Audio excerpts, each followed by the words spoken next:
जय माई की। एक प्रश्न है और बहुत लोगों ने इस प्रश्न को हमारे सामने रखा है और आज हम उसी प्रश्न के विषय में चर्चा करना चाहते हैं। रहस्य है, इतना ज्यादा रहस्य है कि रहस्य में उलझने के बाद तो फिर रहस्य और रहस्य होता चला जाता है। वो क्वेश्चन है, शक्ति और ईश्वर दोनों क्या है? तो दोनों एक दूसरे के पूरक हैं। यानी ईश्वर की कल्पना अगर हम करते हैं तो बिना शक्ति के ईश्वर की कल्पना असंभव है। सर्वशक्तिमान ईश्वर है। सर्वशक्तिमान अगर ईश्वर है तो उसके पास असीम शक्तियां हैं। इतनी ज्यादा शक्तियां हैं कि वो फिर ब्रह्मांड में कहीं भी नहीं। अब वो शक्ति फिर परमपिता परमेश्वर ही है, जिसको नाम दिया जा सकता है जिस भाषा में चाहे नाम रख ले, लेकिन वो ब्रह्मांड का सर्वशक्तिमान ईश्वर ही है। सारी शक्तियां उसी के पास है और पूरे ब्रह्मांड में किसी एक जगह वो केंद्रित नहीं है। वो पूरे ब्रह्मांड में फैला हुआ है। अब फैला हुआ है तो कैसे भाई? इसी को समझना हम लोगों के लिए आवश्यक है। पूरे ब्रह्मांड में वो शक्ति फैली हुई है। यानी ब्रह्मांड एक इकाई है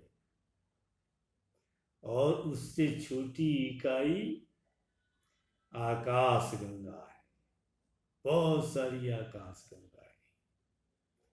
उससे छोटी इकाई हमारा सौर्य मंडल है और सौर्य मंडल में भी की भी छोटी इकाई हमारी पृथ्वी है और पृथ्वी में भी छोटी इकाई हम लोग हैं।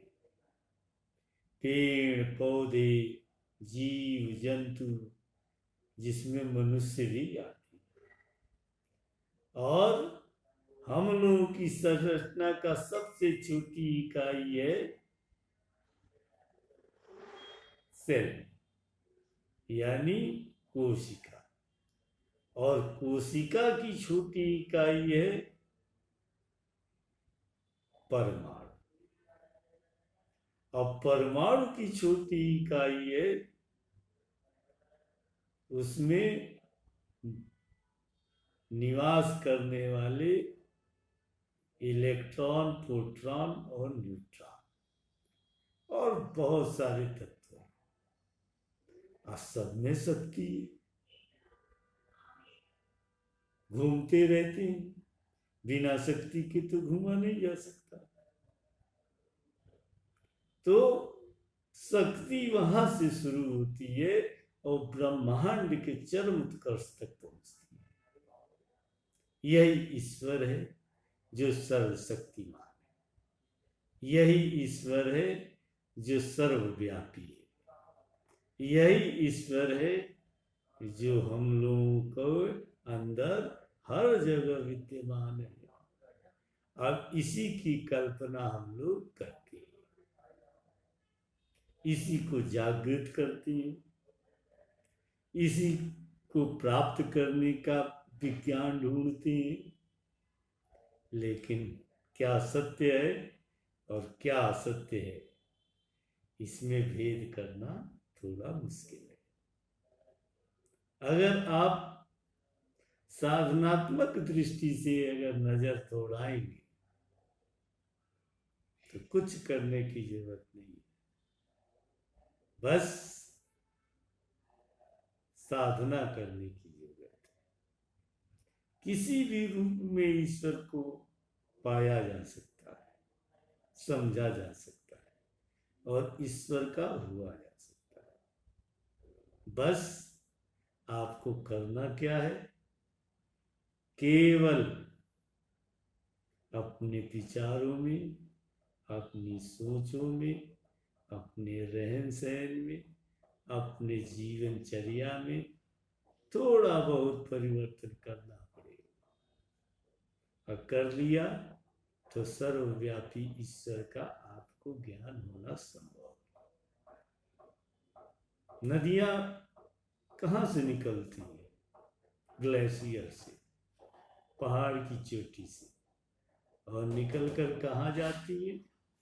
सब समुद्र में जाती है। जय भाई।